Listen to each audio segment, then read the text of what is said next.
Hey everyone, welcome back. Today we're going to be going through my article on PTCGLegends that I wrote for the site. Shout out to Alex Wilson for hosting these articles as per usual, so that I can do things that I want to do for videos but don't want to spend the time editing them. We're still going to make a video out of it though. We're going to be going over the article, reading over it. If you do want to check out the article, I will have a link in the description to read the article in full. Maybe you want to read it before I read it to you, because I'm not good at reading things straight. I'm just going to kind of paraphrase, because that's what I do. Essentially, this article is on when Modern becomes retro, 5 formats to consider rebuilding. We don't think about it often, but the formats we play now will be retro eventually, and there's some decent formats in the post-pandemic era where not many people are building formats that are worth revisiting. So, for many retro players, the question of when does a format become retro occasionally crosses their mind. A lot of players, with good reason, currently have retro decks built up until 2019 Worlds. Besides Besides the printed World Championship decks, you won't find too many people with decks built for formats during or following the pandemic era of the game. Obviously, we did not have 2020 Worlds or 2021 Worlds. I still think they should have printed decks based on the Players' Cup formats, but whatever. While many formats during and following this era are some of my least favorite formats that I've ever been unfortunate enough to play in. Shout out to Astral Radiance, 2022 Worlds, shout out to Darkness Ablaze, really bad metas. A few formats have caught my and others' attention for good candidates to revisit for deck building. While it may seem outlandish to archive these recent metagames, I think it's important to remember that many players started during their competitive journey in this era, and would be happy to revisit them down the road. Getting to play old formats with players new and old is one of my greatest joys in the game, and I'm sure many other retro players have similar sentiments. Also, there's no such thing as a bad gateway drug, except maybe Majestic Dawn to Black and White, to get your newer friends into retro formats. I've chosen 5 formats for this article, one of which I have built myself, 2 that I aspire to build soon, and the other 3 which I've seen other people build or are considering building soon myself. For the sake of organization, I'll be listing these chronologically, and that keep in mind that my ratings are my personal opinion. With that being said, let's go. I think Alex changed that line into "let's get into it." Now I sound like a Minecraft YouTuber or something like that. I don't like that line. Whatever. So, Sword and Shield to Evolving Skies. This is 2021, middle of the year. This would have been our post-rotation format. So we did have a big tournament in the format right before this one. And while I do think that format is better, the Team Up to Chilling Rain format or Team Up to Evolving Skies, those two pre-rotation formats, I do think they were better. Most people aren't a fan of those, and we kind of just skipped the entire legality of the tag teams in this because people aren't rebuilding formats with the tag teams past 2019's stuff. So, I rated this as a low skill format. I will talk about that in a bit, but it's very affordable. All the stuff rotated, and pretty much unless you're blinging it out, everything's super cheap. I don't enjoy the format though, so this is not one that I'm super big on, but I know some people are. So the first format following the rotation of Tag Team GX Pokemon is a favorite of Simon Bowshirt's. He is Starshine Simon on Twitter. Shout out to the Jirachi Man. This format heavily features VMAX Pokemon alongside the near ubiquitous Drizzile and Teleon engine, and the single Rapid Strike battle styles. With Sun and Moon control cards and tag teams in the rearview mirror, this format felt like the first Sword and Shield format that identified with the general design principles. And what I mean by this is that tag teams were just very invasive. Through the first 4 sets of Sword and Shield, the VMAXs just did not take off as much as I think Pokemon wanted them to. They probably would have preferred that the meta be like 90% VMAX and like 10% Sun and Moon cards, but it ended up being more like 70% tag teams and 30% VMAXs. Because the VMAXs were just, they did a lot, but they didn't do enough still, because the tag teams were just some of the worst design cards ever. So the pros of this format is that the Intelligent Engine is very interesting. It provides lots of search, setup, and damage modification all in one. Gives decks a lot of flexibility in their trainer card decks, meaning that you can tech quite a bit. And most decks have really consistent setups with the Intelligent Engine around. There are many different usable archetypes in this format, so if you're looking for a format with a lot of different decks, I can name like 16 decks off the top of my head in this format. And there's lots of spread strategies, and healing cards can throw off the monotony of games, because we do have Cheryl in this format, and there's some cool rogue decks. And if you like evolutions, they're also playable. But as you know, I'm not a huge fan of this format, because This format was coined as the Inteleon line plus your favorite VMAX format, due to how deck building was so heavily focused around the Drizzile Inteleon engine. Yes, there is Single Strike, which does not play Inteleon. Single Strike, which I believe was the most popular deck at the end of the format, played the Houndoom kind of thing, and that deck is different than the rest of the decks in the format, but not in a good way either, because it just one shot does 2 attacks and wins the game basically. So going first in this format is just a significant advantage, where these 3 prize Pokemon without any of the tag teams around, there's like all 3 prize Pokemon with like 310 to 340 HP, and there's no viable like 2 prizers outside of like Zacian and Zamazenta from what I remember, that are like attackers. So going first, basically decided most games as long as both players set up. The other thing that decided a lot of games is weakness, because you pick Inteleon line and you pick your favorite color VMAX, and if my favorite color VMAX hits your favorite color VMAX for weakness, I probably win. VMAX Pokemon makes games go quickly, because you either throw out just 4 attacks with just 2-shotting a VMAX, or you throw out 2 attacks if you're playing Single Strike, which is 1-hit KOs anything. Obviously this can get thrown up a little bit with the healing cards like Cheryl. Well, the Inteleon engine does give players incredible flexibility. The games of this format to me felt lacking in skill expression once players figure out how to properly use the engine and the resources. So as long as you're not just Drizzile chaining every game, you kind of just know how to use the engine, and it just finds you everything you need, as long as you know what you're looking for. And if you don't like Inteleon, you don't like this format. There is some neat counterplay for Inteleon, but that didn't really come into play in this format. It was more in the next format where that became a thing that we're going to talk about. So my review of Evolving Skies may not be glowing, but some players would tell you otherwise and regard it as one of their favorites. With all of the cards having rotated from this format in our current standard format, there's never been a better time to build it. Now, not technically all of the cards. I know Boss Research, etc. The infinite pain cycle of reprinting Boss and Research is still around, but almost every card. Format number 2 is the one I have built myself, Sword and Shield 2 Brilliant Stars. So this is another not very super high skill format unless you're playing an Arc Mirror, Inteleon Mirror I should specify. Affordability goes down a little bit because Arceus V-Stars have never dropped below $5 a copy. Even in their like complete unplayable state that they've been in multiple times, it just never drops below $5 a copy. I enjoy this format though. I think there's some neat decks, and yeah, let's get into it. Here's a little funny anecdote. On March 3rd, I looked outside my window and I saw an Absol. Then I looked at my computer monitor, where Palkia V-Star had just been revealed. Absol warned me of the disaster that was to come. With great haste, I assembled Sword and Shield to Brilliant Stars, knowing it would be the best Sword and Shield series format we'd get, with disaster looming on the horizon. Absol the disaster Pokemon let me know in advance. Thank you, Absol, for telling me that Palkia V-Star is mega cringe.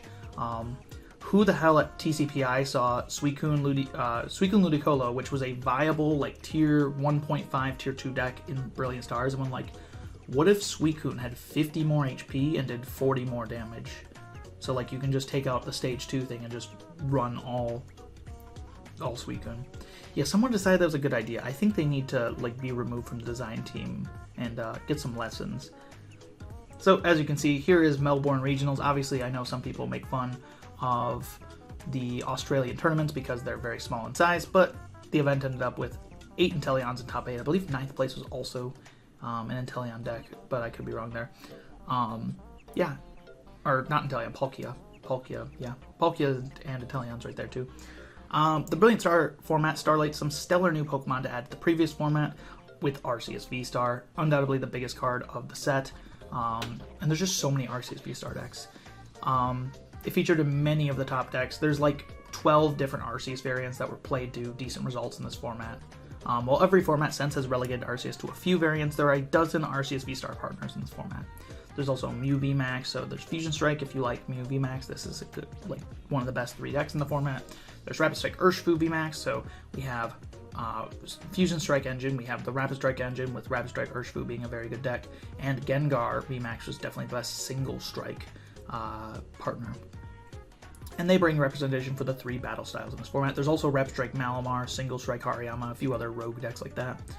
And there's rogues like Whimsicott V-Star, which is, I'm obviously very biased, and Zoroark box. So Zoroark box is just a control box that Sander made. A few other rogues that are really interesting, because I didn't end up building Zoroark box or Gengar VMAX. My Gauntlet doesn't have those, but I do have Sander's Umbreon Cheryl Stall deck. That's a really neat deck. There's also the Hariyama deck that I talked about. That's really cool. There is the there's a bunch of Arceus decks, honestly, that I really want to build, but Arceus is still expensive. So yeah, there's other decks that I can't think of off the top of my head right now because I'm tired, but this format is pretty alright. So there's lots of deck variety if Arceus variants can be considered as different decks, because realistically you could argue for there being like probably 20 decks in tier 1 and 2 if you just include all the Arceus variants. There's fun rogue decks like Whimsicott V-Star, Zoroark Control, Umbreon Stall, all kinds of stuff like that. There's also some Orbeetle decks that I saw going around. The Fusion Strike engine and Bibarel add different viable engines outside of Inteleon, so a really big deal here. Now Bibarel did not take off in this format as big. It's used in like Whimsicott V-Star. And obviously there's still Cinccino too, but Cinccino was basically only played in a few decks, and I think only Tord played Cinccino in his Urshifu deck. Other than that, it's like Zoroark box, you're playing Cinccino. But the notable thing about Bibarel is actually it allows you to use the Jolteon that's in this format that allows you to counter Inteleon engine. So you can play a deck that's like a counter to Inteleon. Like you could play that before, but it was just inconsistent. Now you can do that, and it is consistent.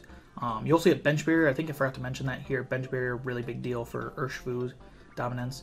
So V-Star and viable single prize decks like Malamar and Hariyama allow many different types of decks and longer games. So with VMAXs and V-Stars and single prize decks, we have a good mix of 3 prize, 2 prize, and 1 prize decks. You get the same tech ability as with Inteleon decks as the Evolving Skies format, but obviously there's even more trainers now, so technically you get more. And Arceus V-Star mirrors are fun. That's what I think. As for the cons, Mew VMAX isn't everyone's favorite deck. If you just got so sick of Mew VMAX and were glad for it to rotate, you won't like this format too much because it is one of the top 3 decks. Significant role of weakness in the meta. A lot of the earlier Arceus decks were Arceus plus fighting type, like Arc Lucario and Arc Lycanroc. But Dunsparce in Arceus decks can help prevent this with its Mysterious Nest, so there's lots of tech ability. And lots of Arceus V-Star, but few top decks if Arceus V-Star are not considered different decks. So if you take that out of the equation, there's like Urshifu, Mew VMAX, Gengar, Arc. Like if you just say Arc as of like a whole. And then there's like the Malamar considered like tier 2. You get a few other ones in there that are like decent, but it's really all about Arc, Mew, Rapid Strike Urshifu, and then either Gengar VMAX or Arc Gengar, stuff like that. Also Darkius and the Inteleon box decks are also pretty neat. Yeah, anyway, moving on. So the next format, actually I didn't read this bottom part here. Well, I enjoy this format. I know it's not for everyone. Maybe my love for Whimsicott gives me rose-tinted glasses, or maybe my love for infinitely techable Arceus builds excites me. This format also costs more than Evolving Skies, since Arceus V-Star has not somehow fallen to a cheap price. Still, it has some great mirrors and some very fun rogue decks, so I definitely believe that. So you'll notice we skipped past 2022 Worlds here, because that format, that and the Astral Radiant format are 2 of the worst formats I've ever played. Now Lost Origin definitely goes up a bit in skill with the Lost Zone engine. Affordability is about the same. My enjoyment of it is a little bit less though. I think I went for like, what, a 6.5. Yeah, here out of my personal enjoyment, this one is only a 5 out of 10. I was not a huge fan of this format, but I do think it's decent to play. Don't worry about 2022 Worlds, we're skipping past that. Lost Origin brought back the Lost Zone to the game for the first time since 2018's Lost Thunder. The variety of Lost Zone decks are a lot of fun to play. Previous top decks like Mew VMAX, Palkia V-Star, and Arceus V-Star, though more limited Arceus V-Star, continued to succeed. Regigigas also gained its long-awaited gift energy to finally see consistent success in this format. And if I'm going to play this format, I'm probably playing Sablezard, or I'm probably playing Regigigas with gift energy, because I just love Gigas. So there's many different viable deck engines now, with Bibarel, Inteleon, Lost Zone, and Fusion Strike system. Lost Zone decks can be very fun to play, and Hisuian Heavy Ball is just a great card. I think that some kind of card to adjust pricing should be in every format. Just really makes games a lot less luck-based. As for the cons, Palkia V-Star is still a dominant deck that is suffocating to play against. In this format, as Kyurem VMAX as one of its partners, but it also just has still regular Palkia. There's limited single prize viability outside of Lost Zone and Regigigas because they gatekeep them. and Arceus variants are more limited. When Arceus first came out, like I said, there was like a dozen different Arceus decks that people were playing with. Obviously, Arcantel, Arcbees, Arceus Gengar, they kind of floated to the top of the cream of the crop kind of thing, but there's still quite a lot of different ways you can play Arceus, and it's still like tier 1, tier 1.5 kind of thing. So like in this format, you have like Arctina, you have Arcgudra, Arceus. I don't remember if Arceus Dralodon was. I think Arceus Dralodon was next format, so never mind. Arceus Dralodon wasn't really a thing. So it's really just Arctina and Arcgudra, if I remember correctly, that were like the two big Arc decks in this format. Well, I think the Lost Zone engine is really fun to revisit. I think Palkia V-Star puts me off of building this format. I do think that the format was not as solved as the format that followed it, as Lost Zone lists were initially pretty different. If Lost Zone decks had been perfected in this format, the meta may have been more centralized around them. Besides, Giratina V-Star unfortunately did not get the Battle Deck treatment, so it's still a relatively pricey card, and Radiant Greninja and Radiant Charizard also give decks an added expense. Moving on, we have 2023 Worlds, skipping past all the Lugia, Hell of Silver Tempest, and Crown Zenith. Well, we got a dud. As you can see, the skill goes down a little bit actually in this one, but I really enjoyed this one. So 7 out of 10 enjoyability, and affordability, it goes a little bit down too because a lot of things are standard, but that's fine. Well, we got a dud of a Worlds format 2022. That wasn't the case for 2023. Scarlet and Violet breathed new life into TCG with lots of powerful, evolving EX Pokemon and Stage 2 supporting Pokemon. Old faces from Sword and Shield were hard to overcome though, so many of the best decks in this format still feature V-Stars, and Mew VMAX took its revenge after being underestimated by players worldwide. So, of course, Mew VMAX won Worlds. Should it have won Worlds? Absolutely not. Timer be damned, that Tord was forced to play in unnecessary way because of the bad timer. Why do we have a timer on the world's most important match of the year? I don't know. So pros, there's 4 Worlds printed decks, Mew, Gardevoir, Lost Zone, Kyogre, and Lugia. All of those are cool decks besides Lugia. Lugia is cringe. I think Lugia players should be tied to a ceiling fan and spun for 3 hours. And they provide easy entry into the format because of the Worlds decks. Pretty cheap. I still need to pick them up because I keep on putting it off. So there's lots of fun decks to play. I will say that there is about like 9 real decks in this format. And after that, you're kind of stretching. There's different tier 2 variants though of the tier 1 decks if you want to try them out. I'm not considering that like a different deck in this case, but like Mewtwo Gardevoir was a really fun deck that I was playing around the time. So like there is different tier 2 variants of these decks, like Chien-Pao with Palkia, Chien-Pao versus with Bax kind of thing.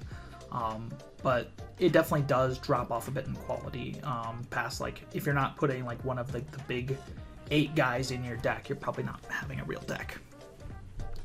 So many different kinds of engines, so nearly every deck gets to play a unique engine. This is just a huge selling point for both this format and the next format that I'm going to talk about. Every deck kind of feels unique, like Gardevoir is using the Curlias and Gardevoirs to draw cards. There's the Fusion Strike system engine in Mew. You have the Rapid Strike engine in the Urshifu Inteleon deck. You have the...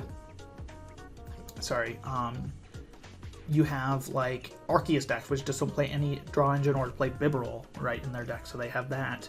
There is the Lost Zone engine, where decks playing Lost Zone cards. There's Chien-Pao with the Irida Excalibur, like Greninja engine, right? Like every deck kind of has its own thing going on, which is interesting. Really like that. Iono and Reversal Energy add comeback potential. They also make Gardevoir actually good. And Hisuian Heavy Ball lowers the impact of bad pricing. Of course, that's a repeat, but it's worth mentioning in every format it's legal in. Cons, unless you're willing to proxy with World Championship prints, many of the V-Stars are still pricey. 4 Sealstone and Radiant are additionally expensive. 4 Sealstone has calmed down, though. Despite losing about half its power level with rotation, Lugia's V-Star is still very good in this meta, and with 2 top variants. Well, each one has its own strengths and weaknesses. Both of them open up 2 Archeops plus Ultra Ball and play the rest of the game on autopilot. Again, Lugia is one of my least favorite decks of all time. It's basically like Greninja Break. It's very much a board deck. I'm going to either open a good hand or not open a good hand, and that basically decides how the game goes. My opening like 2 turns. If they get that turn 2 double Archeops Lugia V-Star, they win the game. If they don't, they're going to have a hard time winning the game. Some new decks are gatekept by old decks, especially decks relying on single prize evolving Pokemon, which get harassed by Sableye. You do see some occasional decks that pop up that can like don't deal well with Sableye, but really not that many. Some high rolly decks between required battle VIP passes. Obviously, the Lugia V-Star we mentioned is the like epitome of I'm going to high roll and just win every game. And there's also Electric Generator with Miraidon. If they can just high roll a few Electric Generators, sometimes they can just win because they get a little bit lucky. And then there's also a limited number of viable decks. So if I were to say like viable decks for this format, you obviously have the 4 Worlds decks like Gardevoir, Lugia, Lost Zone variants, and then the Mew VMAX. Then you have like Rapid Strike, Inteleon, Urshifu, and you have the Miraidon, and you have Chien-Pao. Those are like your big basic decks. And other than that, I think like there's obviously, oh yeah, there's Lost Zone Tina. Yeah, Lost Zone Tina is pretty big. And then you have like Arc variants. Those are like the real decks in the format. Though Arc is like kind of underperforming at Worlds that year. With lots of fun cards and interesting decks, I expect this to be a format that many people gravitate towards in the coming years. In casual play, Gardevoir may be even stronger than it was at the time, since it won of a pesky timer to take away its deserved wins, aka Worlds win. This Worlds format showed the potential of the Scarlet and Violet cards. We would see this potential fully realized in the next format. So, moving on. We have Battle Styles to Paldean Fates. This is my favorite format in the past 5 years, so I wanted to, this is like why I wrote the article, is this one right here. I know not everyone's going to build it because most people are just going to build the Worlds formats because they have the Worlds decks. Please do not build 2022 Worlds. It's not worth like the $40 that it'll cost you for the Worlds deck. That format is miserable. Just play Regigigas, that's the only cool deck. That and Mewtwo V Union Stall and like Radzard, but those are like, Mewtwo V Union Stall's not good in that format. With more Scarlet and Violet sets available, the ghosts of the V-Star era slowly fade away, but champions like Giratina V-Star still dominate. V-Stars going away is a good thing. I liked V-Stars when they first came out. Like, the first batch of V-Stars was really cool, but then Palkia came out, and I was like, oh, yeah, never mind, V-Stars are really lame. And then Giratina came out, and I was like, I don't really like V-Stars anymore. And then Lugia came out, and that's like, oh, this is one of the worst designed cards ever printed. Cool. Anyway. And I'm saying that as a retro player. Like, I'm saying this is someone who's played in formats with cards that just boggle the mind, like Cessation Crystal Day. Yeah, Lugia V-Star is one of the worst designed cards of all time. New Stage 2 competition in Charizard keeps these old threats on their toes, and the aggressive Ancient and Future Pokemon show up to challenge the rank of older decks like Miraidon. Control rears its head for the first time in a year with incredible new tools gifted to it by expansions 151 and Paradox Rift, aka Erica and Countercatcher. Cards from E-Block make one final showing in their last standard format, one that I believe will stand the test of time. For the pros, an incredible amount of mechanics to choose from. Again, we have the battle styles. All 3 of them see some kind of play in this format, though Single Strike is kind of mediocre. Paradox, both of those see play. VMAX, V-Star, V-Unions even. You can still use Mewtwo, Gardevoir, though it's not very good anymore. EX, Terra EX, and Radiance. There's just so many different kinds of cards in this format. And you know how I talked about those engines before? We have even more engines now with the Charizard Pidgeot engine around that. Like, now you have Pidgeot as an engine, and you have the Rotom opened up as an engine now, and you have the Future and Ancient decks, which have their own engines, so every deck just feels so unique from one another. It's just really good. Very good Stage 2 decks in Gardevoir and Charizard. I was a Gardevoir just player this entire format. Many fun decks to play with great matchups. Iono, Reversal Energy, and now Countercatcher add more comeback potential. Lugia V-Star takes a back seat in this meta. This is why the meta is the best meta we've had so far of Sword and Shield, or Scarlet and Violet, because Lugia V-Star gets out. Get rid of that high rolly, I'm going to win because I opened good bullshit. Get that out of here. Time to play some real Pokemon again. Control is back in the meta. Is not as suffocating though as it would be post-rotation, obviously, with getting a lot better post-rotation, but it is still there. Having it is a good thing though. Having like a tier 2 control deck gives a nice balance of things.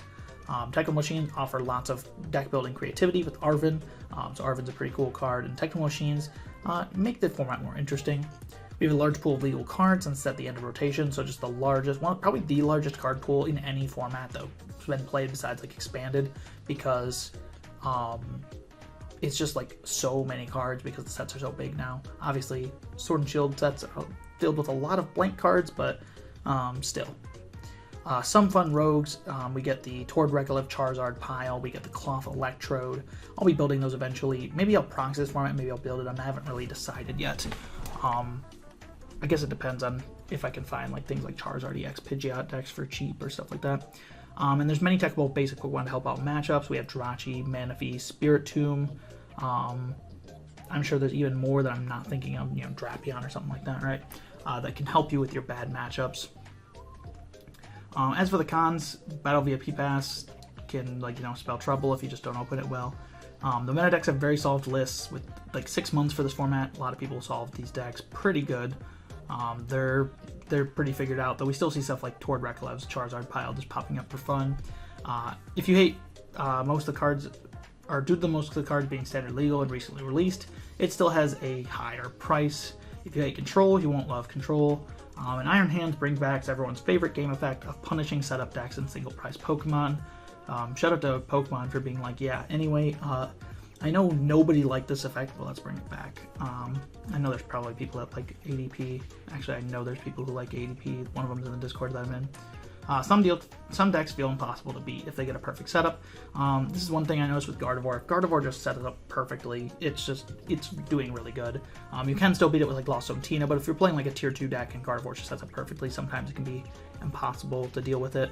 But there is Path to the Peak. Path to the Peak, very good card. Good having it around because, first of all, Lugia V-Star, get out. Second of all, it stops, you know, bird decks, and you can hit Gardevoir with that and hope to stick them with a Disruption plus Path. Chien-Pao is definitely the biggest example of decks that feel impossible to beat. If it just pops off, Chien-Pao just wins. I know this because I played at League, and my opponent would Irida for their pieces into their hand going second. And then I'd be like, okay, well, put those to the bottom of the deck. And I'd be like, okay, anyway, I found an Irida and 2 custom catchers, and a canceling clone, so now I win the game. And I was like, cool, anyway, that's cool. I lose the game because they just drew good. But that's just sometimes what happens. There's always going to be decks like that, you know, Lugia, V-Star, Chien-Pao. Chien-Pao is just less infuriating because it's more inconsistent. Well, this format is only a month gone as of the time of writing this. I find myself loathing the current standard format, wishing I could play another few sets of full power Gardevoir EX in its prime. True, I have played post-rotation Gardevoir. It's not awful, it's just very mediocre, and its playstyle is less fun. This format is, in my opinion, the best standard format following the introduction of 3 prize Pokemon in February 2019, being Team Up. I'm not the only one to notice this, though. A few other retro players are already watching the prices of cards, waiting for them to drop, so they can play this format for years to come. Obviously, thank you for reading, thank you for watching as well. While you may not share my sentiments on specifically what formats stand out of the 2020s, I hope you've at least gotten a chance to think back on the time spent in the shadow of Generation 8. Generation 8 really is one of the worst generations of Pokemon, let's be real, for both video games and TCG. Video Game Championship, maybe it's better, but I'm talking like video games, like playing them as a casual. While we haven't truly recovered from the tag team epidemic yet, I think there are still some fun formats to revisit from these years, especially Paradox, Rift, Paldean, Fates, these last 2 formats we had before rotation. If this article didn't do enough convincing for me, though, I'm sure I can rely on a Lugia V-Star, Aggressive Item Gust, and Iron Hands to take people's minds off standard for a minute. And I'm kind of noticing that again. Retro play was at like an all-time low when this format came out. Like, I didn't see anyone playing retro, and now that now that this format's going on, and like Charizard is just like not very fun to play against because it feels like you just kind of have to like hope they whiff like a 2-card combo every turn, and they can guaranteed find one of them. As well as things like Control being high up. People don't like playing against Control that much, or playing against Pidgeot, Pidgeot Control. Like, this is probably like, I've seen a lot more people playing retro is what I'm saying, since this format started. I've also been playing more retro. I have not gone to any in real life tournaments since this format started, since it's just really, really boring, and I really don't want to watch my opponent find a Lost Vacuum and beat me when I'm playing Gardevoir Lost Vacuum Prime Catcher after my Iono to 2. So anyway, thank you for reading with me. If you want to go check out this article, it will be on PTCGLegends. I do have a couple more articles on here as well, such as the article about the problems of the 2010 Worlds format. There's also some good articles by Ruby Retro that I recommend checking out, and I'm a big fan of this one, the MD Black and White thing. And there's also some card of the days that I did back in the day if you want to read about cards like Meganium from Lost Thunder or Volcarona V. There's some neat articles there. As always, thank you to Alex Wilson for hosting this website and for giving me a chance to rant for a paragraph and a half on every single format that I thought was cool in the last 5 years. Anyway, thank you all so much for watching, and I'll see you in the next one.